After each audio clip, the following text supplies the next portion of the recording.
Kolkata lady doctor rape और murder case में आप सभी को पता है कि जांच सीबीआई के पास है और पिछले एक हफ्ते से सीबीआई इस केस में जांच भी कर रही है। लेकिन हम सभी को इंतजार था कि सीबीआई जल्द से जल्द इस केस की सच्चाई सबके सामने रखे और पता लगाए कि लेडी डॉक्टर रेप और मर्डर के पीछे असली कातिल कौन है।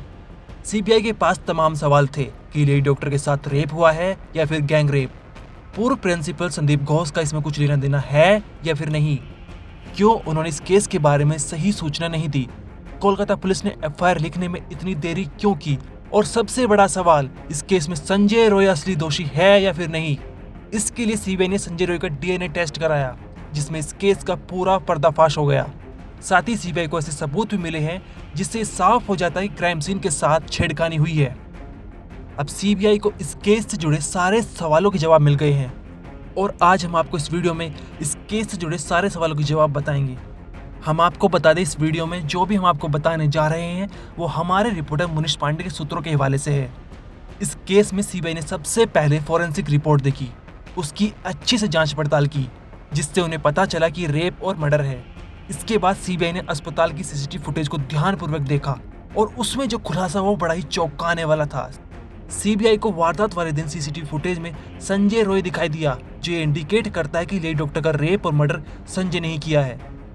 साथ ही सीबीआई ने संजय का डीएनए टेस्ट भी कराया था। टेस्ट की रिपोर्ट आने के बाद ये साफ हो गया कि ये कांड संजय ने किया है। सीबीआई की अभी तक की जांच से ये पता चला है कि गैंग रेप नहीं बल्कि रेप है और इस वारदात को अंजाम संजय रॉय ने दिया है। हालांकि सीबीआई अभी इस केस पर अपनी फाइनल पुष्टि देगी कि लेडी डॉक्टर रेप कांड में संजय के अलावा कोई और शामिल था या फिर नहीं, मतलब ये गैंग रेप था या नहीं। इसके लिए CBI forensic report independent experts को भेजेगी ताकि फाइनल ओपिनियन मिल सके इस केस पर।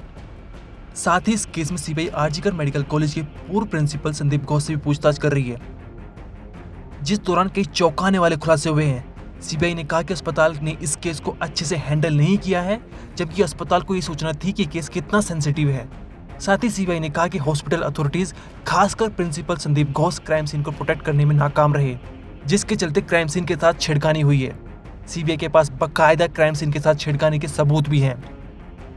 इसके अलावा सीबीआई ने संदीप घोष के बारे में कहा कि उनको लेडी डॉक्टर के रेप और मर्डर की पूरी जानकारी थी, लेकिन फिर भी उन्होंने आरामी से काम लिया, कोई भी एक्शन जल्दी नहीं लिया। साथ ही सीबीआई ने संदीप घोष से यह भी पूछा कि अस्पताल में रिनोवेशन का काम क्यों कराया।